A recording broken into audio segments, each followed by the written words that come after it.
Aquaba, hello, greetings. Hope you are well today. Hope you are reaching your highest level of mental, physical, and spiritual strengthening. And if you're not there, that you're rapidly approaching it. We really want to welcome you to this week's episode of our Ancestors Voices, weekly program sponsored by the All African People's Revolutionary Party. And we are especially excited, as always, for our topic today: want to travel to Africa. So we're doing this virtually today. And then here in Sacramento, for those of you that are local, we're having an in-person program on the same topic tomorrow. So if you're here locally, you should definitely attend tomorrow, because we will have you'll have the opportunity to have a discussion, ask questions. It'll, obviously be a lot more intimate than an online live stream program. But either way, we're glad that you're here and glad you're here for this topic. We give honor today. I was spent all day yesterday engaging in anti-fascist work. Spent 7 hours. There was a indigenous Latino family festival here in this part of Sacramento I live in, South Sacramento, which is pretty much all colonized people that live over here on this side of town. And so they had the festival and they asked us to come out. And so myself and another young organizer in the APRP went, along with some of the other comrades from the white anarchist community. And we worked with the indigenous people to do security out there. And it basically meant 7 hours of me standing at my post watching out for ICE agents. And we had a plan in place in case they did show up. Fortunately, they did not. And then also Miss Dolores Huerta was there, who, if you don't know, was a key figure in the United Farm Workers founding and movement in the 60s here in California and in other states. And she, in her 90s, was there to speak. So I had the opportunity to bodyguard her, which was my second time actually doing that. And she said she remembered me. So that was nice. And just glad that nothing happened other than people having a very positive community event. There were people of all nationalities there, as there should be. And we did what we needed to do to keep people safe. So this is the work that we do. This is this is my life, and I wouldn't have it any other way. So glad you're here for this topic. Traveling to Africa is a big part of it. So we give honor and respect to the indigenous people of the Western Hemisphere. And what I just told you that I did yesterday is one of the many ways that we do that. We go and um, pay our respects to them. And all day yesterday, people were thanking me. We thank you for being here. Thank you for keeping us safe. The young high school students brought me a plate of food that had food that I could actually eat on it. I mean, it was just so nice, so wonderful. And I just kept telling everybody it's our honor and our privilege to be here. We owe you all so much. We know, we understand history. We would not, most of us would have never made it through slavery without the indigenous people. Quiet as that's kept, and as much information as misinformation as there is out here, that is unquestionably true.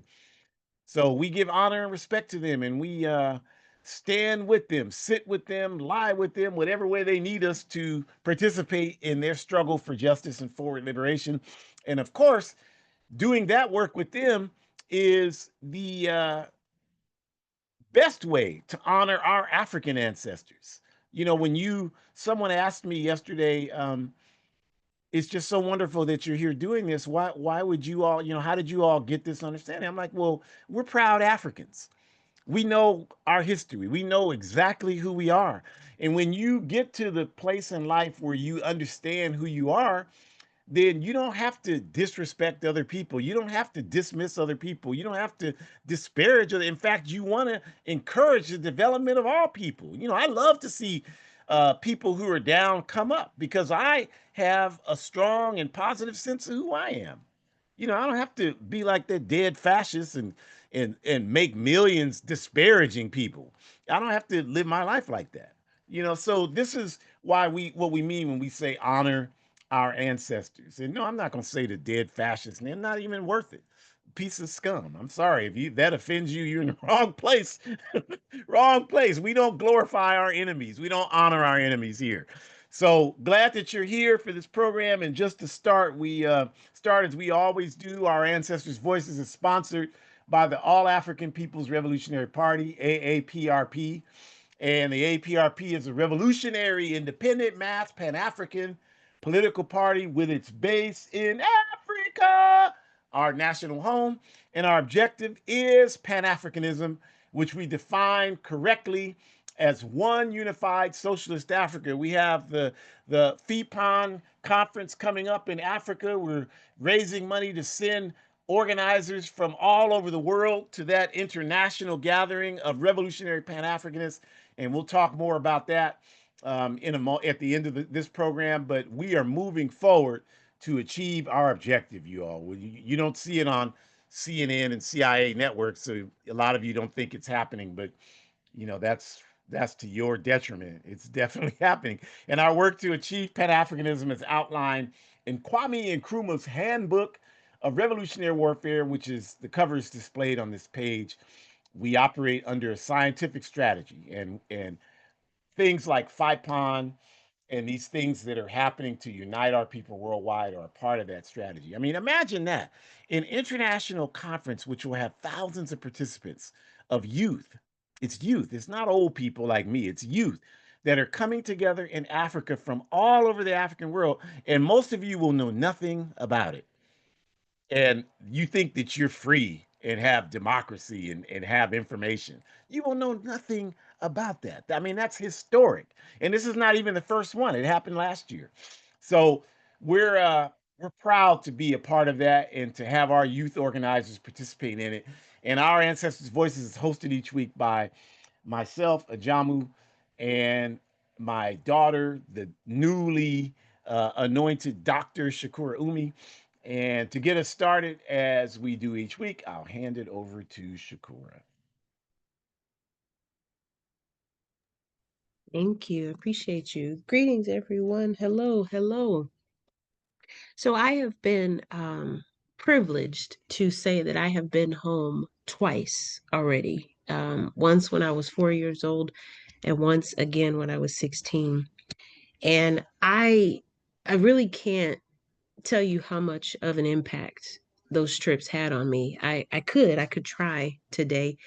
Um, but I think I'll just start by saying if you identify as being colonized, displaced, removed from your homeland, if your people don't control the means of how your land is used and distributed and manipulated, we strongly would recommend that you do everything you can to go back home, wherever that is for you, as soon as you can.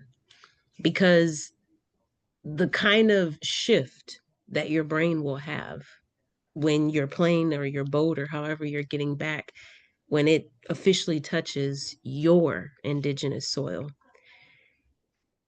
I don't think we have enough time for me to, try to explain to you what kind of a mesmerizing sensation that was.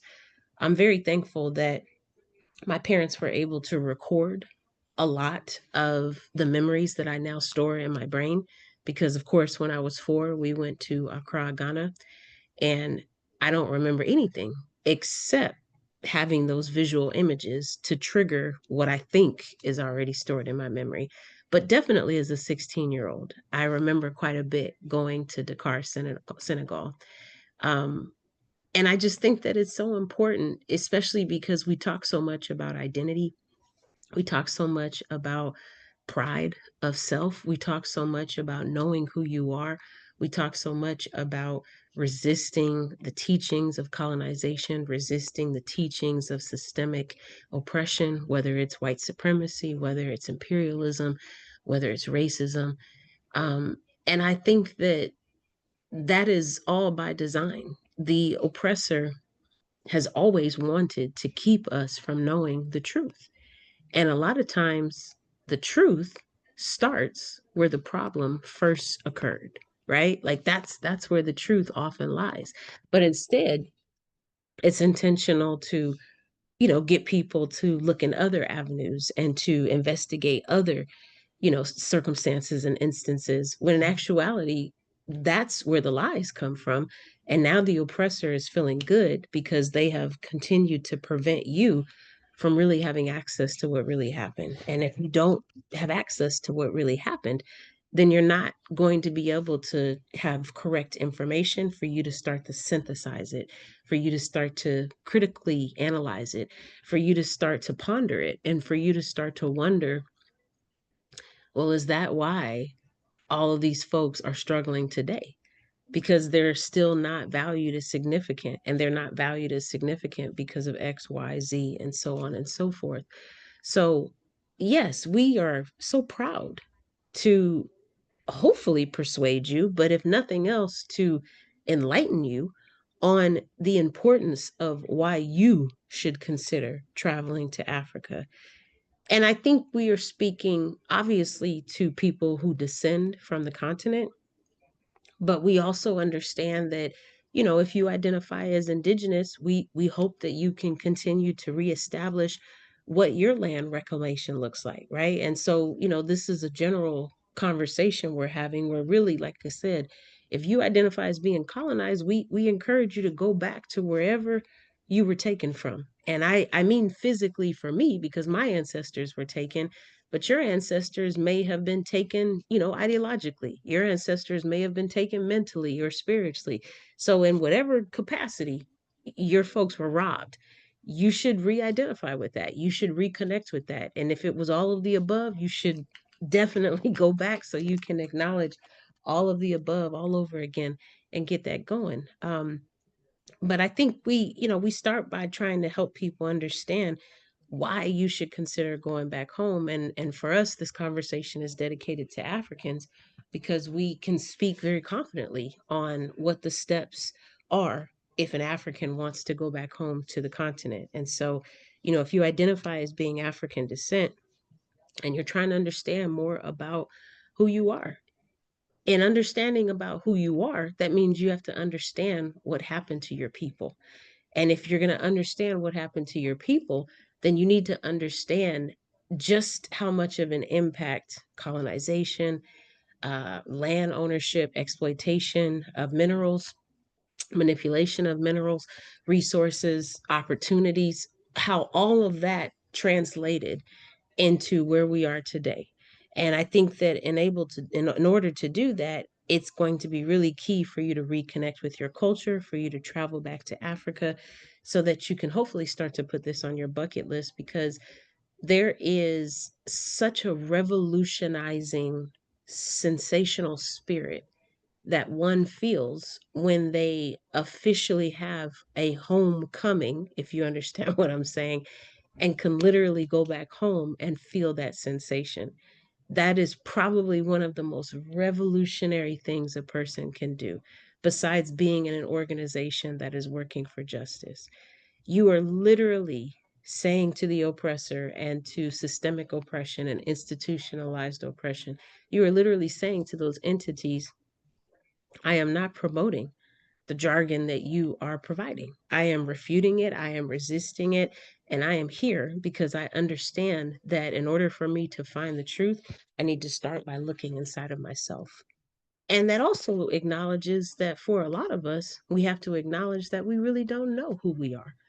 And that's not really our fault per se. I think that in terms of us understanding how we got to that point, that is not our fault. But I think it continues to now be our fault, where we do have to take responsibility if we now acknowledge that we are here, because our entire culture, our entire language, for some of us, was completely wiped out. And we were punished if we continued to practice our rituals and our routines that we had so knowingly had rooted in us from an indigeneity standpoint. We were punished. We were ostracized. We were murdered. We were killed. Like, there were different things that happened when we demonstrated still enforcing our values and our knowledge and our wisdom of who we were as a people. For some of us, our great, great, great, great, great, great grandmothers ran left and got caught. And so those are the folks that I'm talking to right now. And so, like, in understanding that, the best way for you to kind of twist that around and start to really play with that is to start to fill in the gaps that have been so conveniently left out, right? And so, if you identify as being black, we don't use that term, but if that's how you identify, maybe you also have had negative feelings about Africa. Maybe you are trying to be honest enough to acknowledge that, questioning the information on where you're getting it, the information about African history. Are you noticing that it's encompassed of stereotypes? Are you noticing that it has random opinions? And there's not really an independent study on your part to be able to really seriously kind of consider what has really happened. And I guess if that's the case, then how are you really able to separate the lies and the mistruths from the information that is available to you, from the random opinions and from the stereotypes? How are you able to separate that from what actually happened? And this is why we're in the position we're in today. If you're not able to think critically, then it would be really hard for you to be able to acknowledge where things went and for how they got there and what the impact was and who was impacted and why this person was impacted, which led to these groups of people being impacted, and so on and so forth. If you are African or African descent or not, traveling to Africa will help you understand a lot about how wealth exists today. And we are so happy to put that in there because a lot of the foundation for exchanging of resources, bartering, trading, assigning value to something.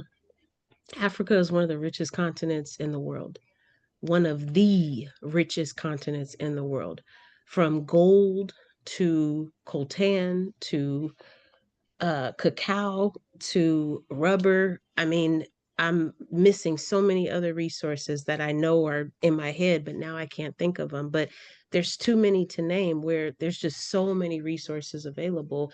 There's so much innovation and ingenuity and technological advances. This is literally a gold mine, literally, right? But not just gold, like there's so many other resources, cobalt and, copper and things like that. So I think that when we really start to think deeply about this, even if you're not African, it would still behoove you to study and to understand exactly how Africa is pivoted in the middle of how other um, Eurocentric and patriarchal and white supremacist organizations and entities of people, how they have benefited from stealing from Africa, and in some cases, then taking those resources to Palestine or to other parts of South America or to other parts of the world, and then exploiting those resources in a different way, which means those folks that are with that land may also be exploited in the turn of that as well. And of course, I'm giving the example about, the diamonds that come from Africa and how they are cleaned in Palestine. And so in both cases, you see how African people are not receiving any of the financial gain from those diamonds being picked, right, and mined. And then, of course, if they're cleaned on Palestinian land, why would Palestinian people benefit from the funding that comes from that, from the profit that comes from cleaning those diamonds?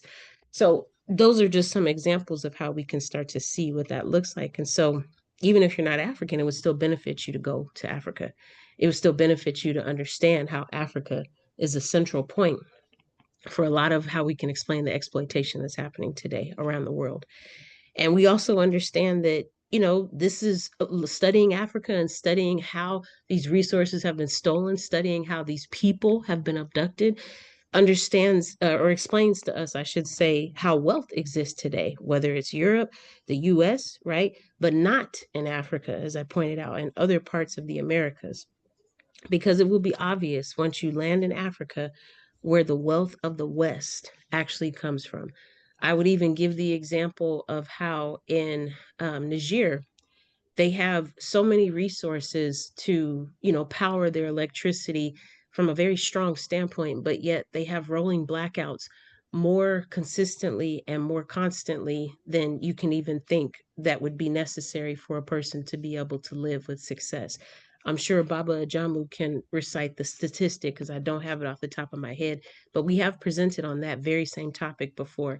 And I'm saying this to say, case in point, the electrical resources, the towers, the ingenuity and the innovation that comes from Niger is also powered, is also used to power the Eiffel Tower.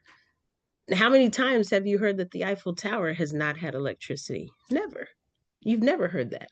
But yet, I just said to you that people in Niger who need to cook, they need to clean, they need to raise their children, they need to have healthy mental health, they need to be able to have self esteem and be able to do what they need to do to bring money in to feed their families, to feed themselves, to feed their neighbors and their communities. They don't even have consistent electricity to do what they need to do, but yet there's somehow resources that are extrapolated out of Niger and used to power an entire tower in Paris. So this is what we're talking about, you all. And when we think about Africa today, it is actually the national home to 2.5 billion Africans living in and outside of Africa, meaning outside of Africa as in the diaspora. And as a result of centuries of colonization and slavery, which has primarily been responsible for building up Western capital. And so when we tie all of this together, it's very clear that Africa is the root and the foundation for why we should be going back to the root and the foundation if we are truly to understand how we can start to make a difference with what that looks like. Next slide, please. And there's different ways that we can start to make a difference. I think it's so important for us to do the research to know what it is the steps are that one would need to take if they are interested in traveling to Africa. You're not going to be able to execute a successful plan of leaving the US if you don't know what is all to be expected and if you don't do the necessary planning ahead of time, managing the deadlines, making sure that you plan ahead and give yourself time to apply for the necessary applications and to schedule the vaccine appointments and all the things. This is going to be really critical and really crucial. So this topic is beyond important because this is not something that you can just, wake up and say, I'm going to do. You need to have a plan on how you're going to do it so that you can execute it successfully. And, we start with acknowledging that you would first, get started by applying for a passport if you don't already have one. That process by itself can be very time consuming. And if you wait to the last minute, you may not be able to control the passport not getting to you in time. So we strongly recommend that if you are getting your passport in the US, you need to start by going to the U.S. Department of State Bureau or Consular Affairs at travel.state.gov. The cost for a U.S. passport is 120 US dollars, USD dollars, and you will need a certified copy of your birth certificate, which you would get from the county office in the county where you were born. You will need a passport picture, which you can get taken at Kinko's or a FedEx office or even some post offices. And you will need to send your completed application, so your pictures, your birth certificate, and a payment into the U.S. Department of State. I will say that the process usually takes between 6 to 8 weeks, but I know that that can vary depending on how many applications they have for review. So this is why we're encouraging you to do it sooner, not later. If your trip is planned in June, then you don't want to start on this in January. We would recommend starting earlier because, as we said, there could be delays, especially with certain political policies that are coming out. And also, different folks in office could slow down that process for you. So we strongly recommend you do it as early as possible. Right now, I am planning some trips to leave the country this year, but last year I wasn't planning to go anywhere. And unfortunately, I let my passport expire, and the process for getting it renewed easily took about, I'm trying to make sure I don't lie to you right now, but I feel like it was at least like between 4 to 5 months. It was definitely longer than, weeks. And I didn't have anywhere to go. So that was okay for me. But I wanted to make sure that I had it when it was time for me to start going places. Right.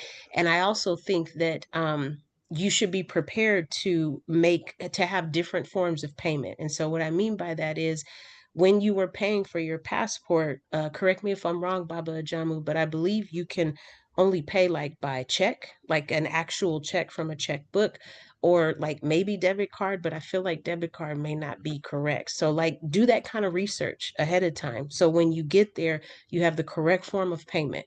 You know exactly how much the application is going to cost, and you have the correct amount way to pay so that they can collect your payment and there won't be any issues. The picture now, you can't be showing your teeth, I believe. So do that kind of research.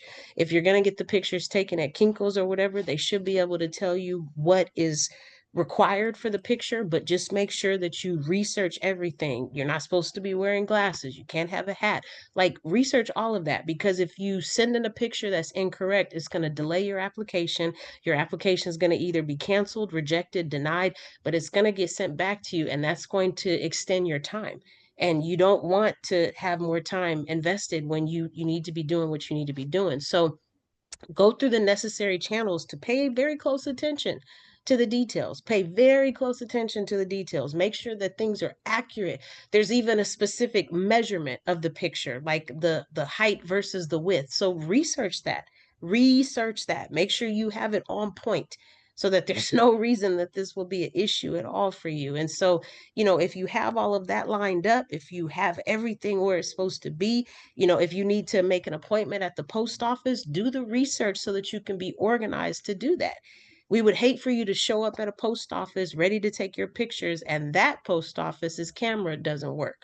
So now you got to drive all the way across town to the other post office. Y'all know what I'm talking about. And some of that is capitalism and you can't predict it or control it, but some of it you can because you're already used to the BS that you got to deal with every single day, right? So do the research. Make sure that you're aware of those kind of things so that you can plan ahead. Do the best you can to try to be as organized as you can. And in doing that, you can start to prepare yourself for this amazing opportunity that's about to take place. But just understand, like, you have to cross these T's and dot these I's. Otherwise, it is not going to fare well for you. And in doing that, make sure that you continue to pay attention to what's happening around you, excuse me, because somebody might depend on you to get this information one day because they might be planning to go to Africa next year and they might come up to you and ask you what was the process like. So in doing that, you can help inform someone else and each one teach one. And also, I'll just say before I pass it back to Baba Ajamu, we also just want to say, and I'm sure he will speak to this too, but when you do get a chance to go home to the motherland, please do the best that you can to try to leave your capitalist values here in the US.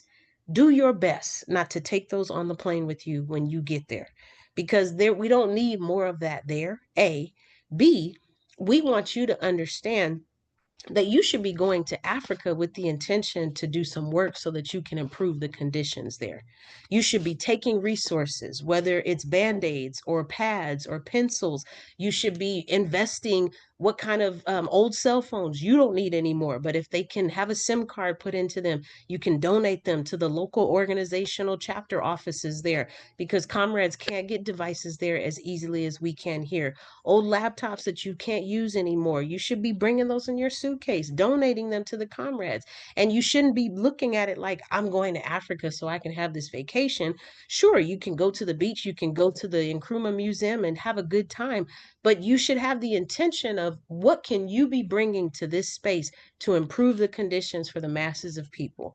That is the intention that I have going to Cuba this year and going to Ghana next year. It's not going to help if we're just going to see what we can get out of it. You're going to have to change your frame of mind because that's not enough. You need to be contributing too. Otherwise, you're just as much a part of the problem as you expecting somebody to be a part of the solution. So have a different perspective and be thinking about what you can do. It's always amazing to me when I think about how easily it is for school supplies to be accessible to students here in the US versus in other parts of the world, students would literally give anything to have a lead pencil. I don't even mean a mechanical pencil. I mean an old school pencil that you have to sharpen with the pencil sharpener. They would give anything to have that.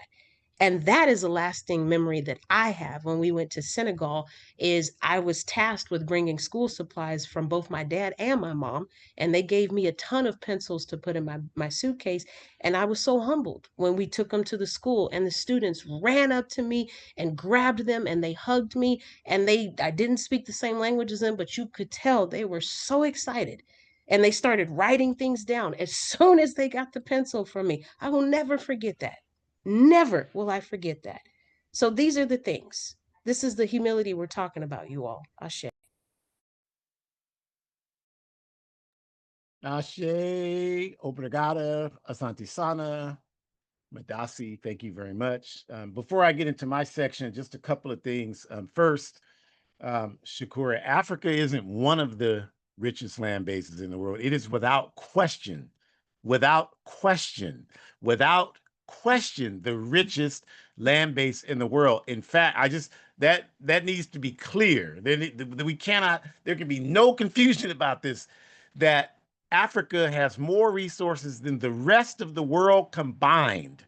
So it's not one, it is by far the most resource rich land base on the planet Earth. And that is the reason why Africa's in the situation it's in today.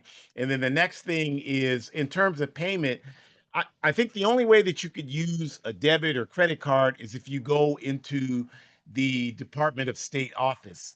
The challenge there is that those offices don't exist everywhere. They only exist in some major metropoles. Like I think here in California, for example, where we are, there is an office in San Francisco and there's one in Los Angeles, and there isn't one anywhere else. Like you can't do it in Sacramento or Fresno or San Diego. You have to go to those two offices, and that's the same way across the country. And in some of the Midwestern states, for example, they don't have a single office anywhere in that state. That's why so few people in this country have passports to begin with. So it's just important to remember, just to understand those basic. There was one other thing I was going to say, but I can't remember now. So I'll try to remember and come back to it. But where the first question after you get your passport is where do you want to go? Where to go in Africa? And of course, anywhere in Africa is great, but it is worth your time and effort to think through what makes it, what destination makes the most sense for you, right? And here is a 2003 photo of myself and Shakura at 16, as she mentioned. We were in Senegal with our AAPRP comrades over there, Sister Yamba, who was from Guinea, who was in Senegal, and our recently departed brother Sekou Mbaki, who just made his physical transition last month. So we were over there doing a lot of very positive AAPRP work in, I think it was July and August of 2003. But in terms of where to go in Africa, like I said, anywhere is great. But I think if you don't speak other languages other than English, it'll make your trip a lot easier, at least your first time, if you choose a place where English is spoken as opposed to not spoken. And I'm saying that, myself, I've lost track of how many times I've been to Africa. I know it's double digits. I think it's around 13, 14 times. Going again in a few months. I'm not sure. But I've learned that over the years because I've been to many places where English is spoken and many places where nobody speaks English. And of course, we belong to an organization. So we have comrades. So we have people who can interpret for us, but everybody is not in that situation. So if you're going on your own, strongly recommended if you only speak English, you consider choosing a place where English is widely spoken. And there are a number of places like that throughout Africa. Ghana, of course, is a very popular destination. English is spoken. And, these places, English is spoken because the British colonized these areas. Ghana, Nigeria, Zimbabwe, etc. All of these countries, you can everybody speaks English. So that makes it that much easier. If you speak French, then your options are wider, of course. You can go to Mali or Burkina Faso, Senegal, Guinea, Cameroons, etc. If you speak Portuguese, they're even broader. You can go to Guinea-Bissau, Angola, Mozambique. So consider that. I'm not saying don't go, because the second time I went to Africa, I went to a non-English speaking country. So don't go. Don't base your decision on that. But it's just something. These are just things for you to consider, and then understand that in the overwhelming majority of countries in Africa, you will need a visa. And what a visa is different from a passport. A passport is a document that allows you to travel internationally. You cannot travel internationally without a passport. A visa is a document that allows you specific entry into a country. So you have to understand that the countries have different requirements to issue you a visa. And the visa is good for a certain period of time. A US passport is good for 10 years. A visa is generally, if you're traveling somewhere and you're not planning to try to stay there, then typically you want to get the 90-day visa. It gives you, you can get it, you can pay more and get in and out privileges if you plan to travel to different places, but that's mostly what people do. And you have to, it used to be a time where the embassies in Africa were so disorganized, it was not recommended that you send them your passport because a lot of people never got them back. But that's changed dramatically as these countries have come to understand the benefit of having Africans in America travel to their countries and bring money to spend in their economies. So the embassies have gotten much better organized. And so now you can send your passport to the embassy of the country you're traveling to, like the Ghanaian embassy, for example, and they'll send it back to you within a week, stamped. You pay a fee, it's usually about 60 US dollars, and they'll send it to you stamped, the 90-day visa, which will allow you to enter the country. Now, a lot of people don't do that and they just fly to Ghana and they go to customs there. I don't recommend you do it that way. You can do it that way. And I have done it that way, particularly in Guinea Bissau, where we have tons and tons of comrades who handled all of that for us in the APRP and the PAIGC. But again, if you're traveling alone, the last thing you're going to want to do if it's your first trip, you had a 15, 20-hour flight, you're exhausted, and then now you got to stand in line in customs. That's not what you're going to want to do. So you want to get your visa up front, and then that way you can avoid any unexpected challenges. Send it to the embassy. You can go to the, like for Ghana example, you can go to their embassy website. They give you all the instructions and what you need to do. You have to get additional pictures the same way. Oh, that's the other thing I was going to say. Most of the places here, like post offices, Kinkos, that do pictures, they're regulated to do that. So they know how to tell you what needs to be in the picture, right? If you have questions, you ask them. They have to be accountable to that. They can't just say, "Well, I don't know." They're regulated by the government because the government accepts their pictures, right, as official passport and visa pictures. So they have to know what they're doing. But Shakur's right. You should research it so you're not, in case you get someone who has a bad day or gets confused or whatever, you're not just not knowing what needs to happen. So you have to get the visa. Typically the requirement for the visa beyond the fee is going to be um, again, knowing the time. Usually that's 90 days. And then they want vaccinations. They're not backwards like this cesspool United Snakes of America. They want to know that you're vaccinated. They don't have any debates about that like idiotic people do here in this country. And if you're one of those people, I'm calling you out because that's crazy as hell. So they don't have that problem. They require vaccinations. You have to have pretty much everywhere in Africa a yellow fever shot. And so you have to get that shot. So if you don't want to get the shot, you're not going to Africa. You're not pretty much not going anywhere. Okay, if you don't want to do that. So, that's just something you have to decide. Obviously, I wouldn't limit my life over some belief that is not even grounded in any study you've done. I have people all the time who put poison in their body with alcohol and all kind of other bad food and nonsense, try to talk to me about health and inoculate. Get out of my face with that. I don't want to hear that. You are not qualified to talk to me on that subject. But the visa, that's what you have to do to get it. The only countries in Africa where you will not need a visa are, of course, the countries that still contain large populations of European colonizers, like Azania or what you call South Africa, Zimbabwe. They don't require that because they want the white people to have free passage just with a passport to travel. But everywhere else, you need a visa. You don't need they don't need a visa from the white people in South Africa don't need a visa to come here, so this country can't require a visa to go there. So that's how that works. You should consider establishing relationships with organizations that have footprints throughout Africa, like the APRP. We're all over the continent. So we can connect you with people that can help you in your travel. That's the benefit of having an organization. We don't have that problem. Everywhere we try, like we're going to Azania in January, we're going to connect with comrades there. We're not just going as individuals from the US, tourists. I don't travel like that. I've every all the trips I've made to Africa were to do work for the APRP.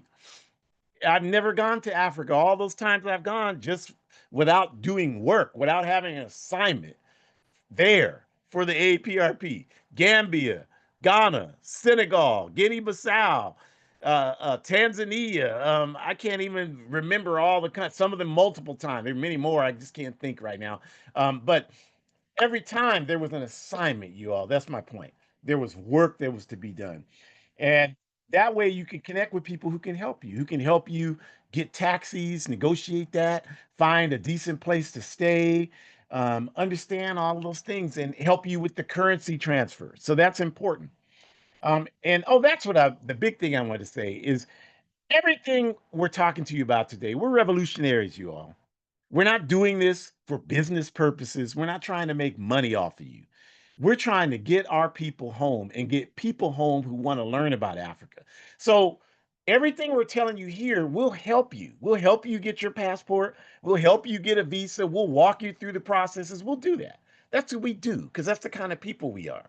We're not selfish, only concerned about ourselves type people like most of the people you know, or maybe even you. I don't know. But reach out to us after this program and we'll help you do that. Another thing about the accommodations, activities, etc., is that understand this. If you travel to Africa as a tourist, that's how you'll be perceived. So don't do that. Don't go over there as a 100% tourist and then people perceive you as a tourist, treat you like a tourist, and then come back here like they don't like us over there. No, they don't like you. Okay, I've never had that problem. Anytime I've traveled, because I don't travel to Africa as a damn tourist. I travel as an African returning home to do work to liberate Africa. So I'm not even in the tourist areas. I'm not even doing that.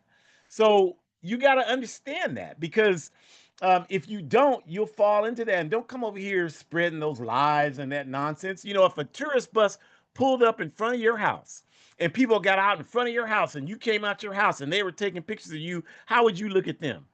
You would look at them like, get the hell out of here. Well, of course, then what do you expect? That's how you came there. So that's how people perceive you and that's how they treat you, as they should.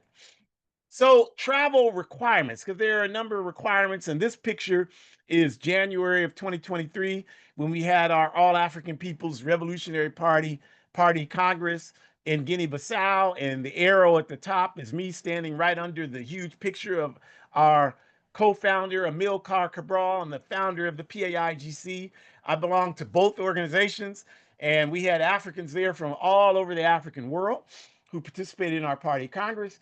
But the first requirement is like Shakura talked about, having a healthy respect for Africa and what she's been through. Understanding that because of colonialism, things are going to be slower. There's brain drain in Africa. There's very few people with these skills, this education to facilitate a country. That's by design, so that we would remain dependent upon European and US colonialism and neocolonialism. So understand that. Be patient. Don't go over there with this backward ass US attitude. Stay here if you can't develop patience with our people. They're trying the best they can with what they have to work with. And don't look at Africa as a means to an end, like how you can go there and figure out how to make money. Stay your black ass or whatever color ass you have here if that's your mentality. Don't go over there with that. I was over there years ago and this coon was over there. He come in there. I'm sitting there talking to all these Africans from all over the continent. We're having a wonderful conversation in the lobby of the place where I was staying, and he bring his ass in there talking about I need a room with hot water with a white boy with him. I need a room with hot water, and I need to be comfortable. And I said, shut up. And he looked over and I said, "Get out of here. You don't come in here talking to them like that." He's like, "Oh, you're from the US?" I'm like, That's not the point. I don't give a damn. Get the hell out of here." I said, "I didn't come over here to hear that nonsense." "Oh, I didn't mean any disrespect." And then everybody, "You're very disrespectful." I'm like, "You come over here with respect because I don't want to have to deal with the fallout of idiots like you." That's what I told him. I tell him that every time. So don't have that attitude. And then, as I mentioned, the yellow fever shot is a necessity. If you're over 60, you could get a letter because there are health challenges that increase dramatically if you're 60 and over. So you can get a letter um, dismissing you from having the yellow fever shot, and that typically will work. But if you're under 60, you need to get the shot, or you just need to consider something else. I mean, not going, like staying here and staying in this ignorant cesspool. I don't know who would choose that in their right mind, but some of y'all are just really a piece of work. Most phone companies offer pretty inexpensive plans for internet now. It used to be a problem, it's not anymore. So you can get a plan like the one I have pays $20 a month. It's additional to my regular bill, but I have internet all over when I'm in Africa. I have phone service. I have all of that. So, you especially want the internet. You especially want that because a lot of the hotels or houses or places you stay, they won't have it. It's not like here. They won't have it. So you especially want to have that on your phone. So you can go, if you don't get that while you're here, you can go to a phone store there, the Vodafone store, or whatever phone store you're going to in Africa. And if, like Shakur said, if your phone carries a SIM card, then you can swap out your SIM card and put one in there and you can have internet. And it's very inexpensive. Or you can buy just a temporary phone and do it that way. You also want to pack very lightly. You won't wear a lot of clothes. You won't wear a lot of clothes, but you do need to be aware, right? Um, and I'm not telling you what to do. Like I went to Tanzania with a woman comrade in the APRP, All African Women's Revolutionary Union, and Tanzania is a largely Islamic country. There's a lot of conservative Islamic values there, and so when we walked on the street, there was nothing inappropriate about how the comrade dressed, but it was that kind of society. So when we walked on the street, men would say stuff to her. um, we weren't always walking together or anything like that. So men would say stuff to her on the street. And so we were going to go to Zanzibar, and people warned us like Zanzibar was even more conservative. It's an island than mainland, Tanzania. And so, I told the comrade, I'll go with you, and whatever happens, we'll deal with it. It's up to you. I mean, I'm willing to go. And comrade decided not that, didn't want to deal with it, wouldn't go. So again, I'm not telling anybody how to dress. I don't do that. But you need to be aware that that's a reality. That's one of the things that exists in Africa today. So you need to be aware of that. So if you go over there and you're a woman wearing shorts, you just need to be prepared that in some places, particularly like if you go somewhere like Ghana, some people might look at you, but nobody's going to usually say anything to you. But if you go to places like Tanzania or some of these other places, then people probably will say something. And so you just need to be prepared for that, right? But don't take a lot of clothes. Like take some comfortable clothes. Definitely take comfortable walking shoes and light clothes. Like you won't need a big coat unless you're in certain parts of Africa, which, again, if you plan a trip and you want us to talk to you, we can pretty much tell you that kind of stuff. But do that. And you want to have an international electricity adapter. The electrical outlets there are not the same as they are in the US or Europe or Canada. So you want to make sure you have one that can plug your phone, your laptop into the outlets there. And these international adapters, again, they used to be very difficult to gain hold of. Now you can get them everywhere. You can go to REI and get them. You can order them online. They're very easy to get. It's a lot easier to go home than it used to be. Trust me, I've been doing it for 35 years. It's a lot easier now. Um, you want to take bug spray, not because any bugs are going to kill you, just because at dawn and dusk, in a lot of the places, there are a lot of mosquitoes, and then it just keeps them from bothering you, right? Like I said, comfortable walking shoes. A currency converter app is very helpful, but you should try to study that before you get there. Don't wait till you get there to try to figure out the currency um, conversion. Try to figure that out. Like at least figure out what $1 equals in the local currency where you're going. It'll make your trip a lot easier if you do that. You want to take the malaria pills if you're going to a place, and if you're going somewhere other than Azania or Zimbabwe, it's really recommended that you take the pills. You don't want to get malaria. I got it once. It is not fun. I thought I was going to die. So you want to take those. You can get them here with your whoever you have for medical care here. Excuse me, allergic to capitalism or wherever you live. But you can get them in the pharmacy stores anywhere in Africa too, just over the counter. Excuse me, you don't need a prescription over there. So you can get them and have them there, and it's cheaper. A lot of people just do that. They just wait till they get there. First thing they do is go to the store, get them and take them, and they have them. And in terms of flights, not going to say a ton about that because of the time limits we have, but you can get cheap flights. Don't think that, oh, I don't have 1,000, $1,500. I can't go to Africa. Yes, you can. You just have to know how to plan it. And for that, I would ask you just reach out to us and we can help you do that. I've gone to Africa on $500, so and I live on the west coast of the US. I'm not in New York. So you can do that. So you just have to plan. Like Kwame Ture said, organization decides everything.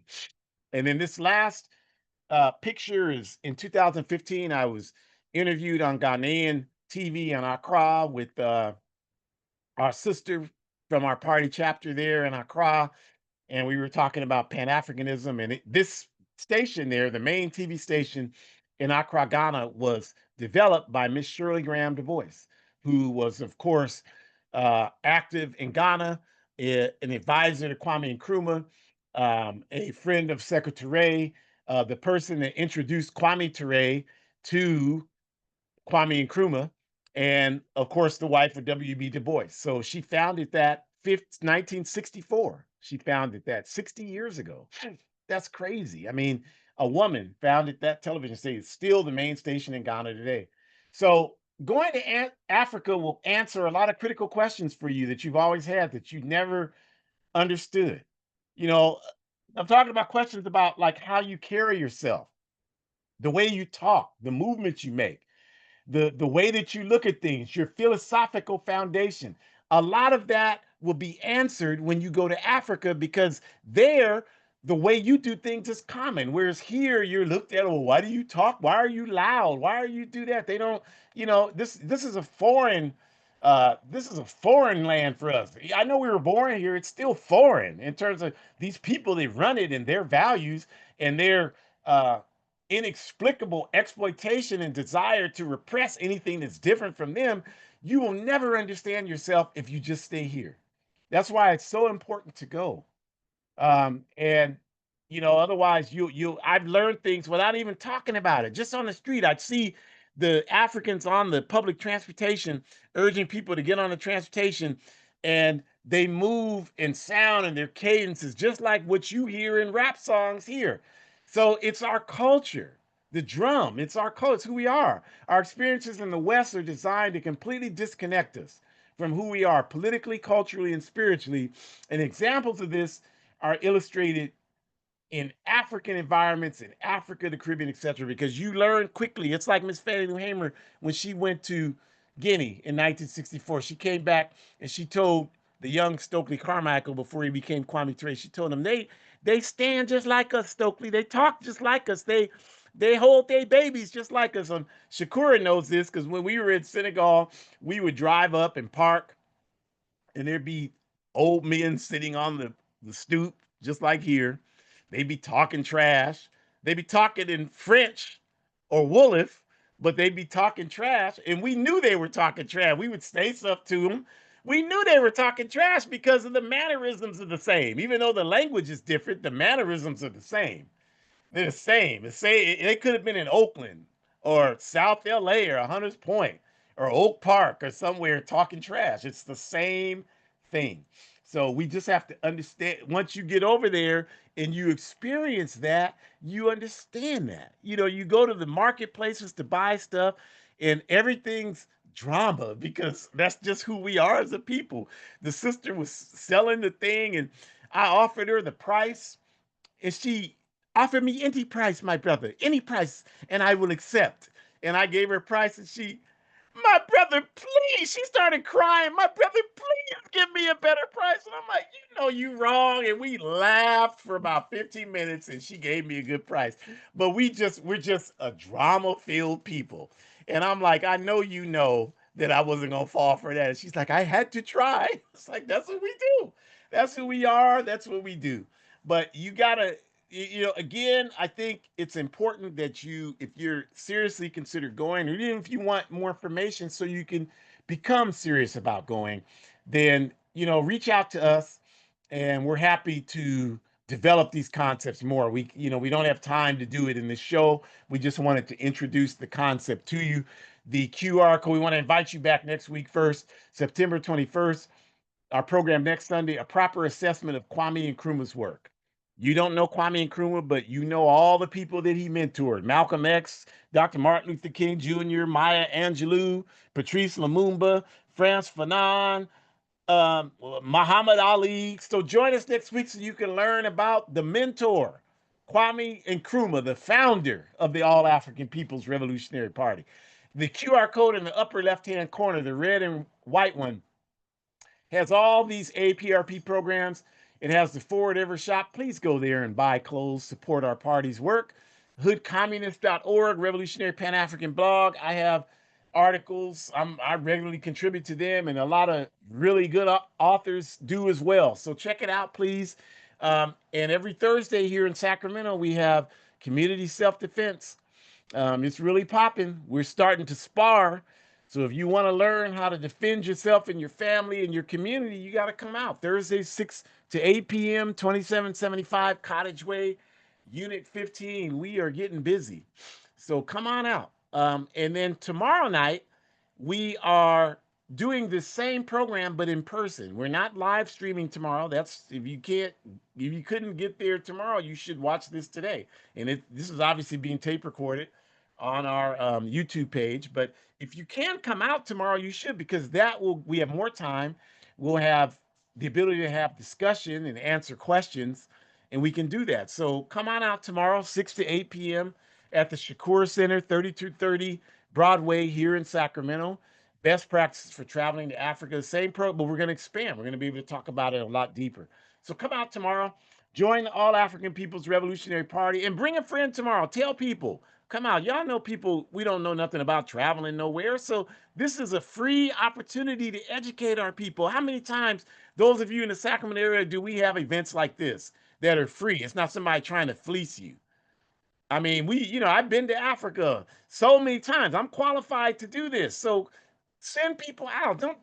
Don't just sleep on them. I mean, if it was Beyonce, you'd be telling everybody to come out. And that has no value in your life other than the temporary high you get from hearing her sing. And she's very talented. But this is stuff that we should be doing. And it's a shame that it's like pulling teeth to get people to see this stuff is important. So tell people to come out. You'll have a good time, I guarantee you.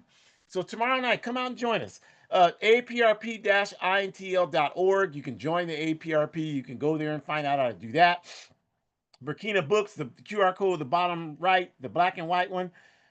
Become a monthly sponsor. Contribute as much as you can a month to our APRP work in Burkina Faso and Niger.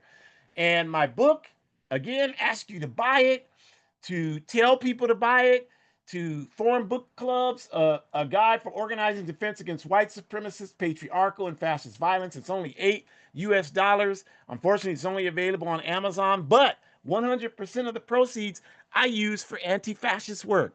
Like I mentioned at the beginning of the program, I spent 7 hours yesterday um, posted up, making sure that ICE did not invade the Latino Family Festival yesterday. We do solidarity work.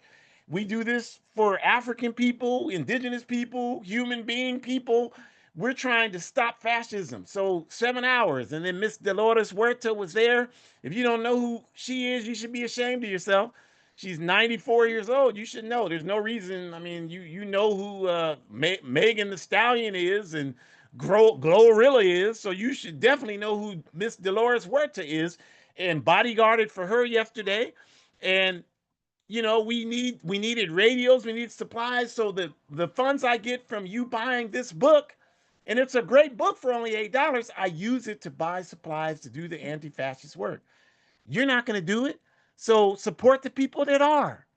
Forward ever, backwards never. Have a great rest of your evening.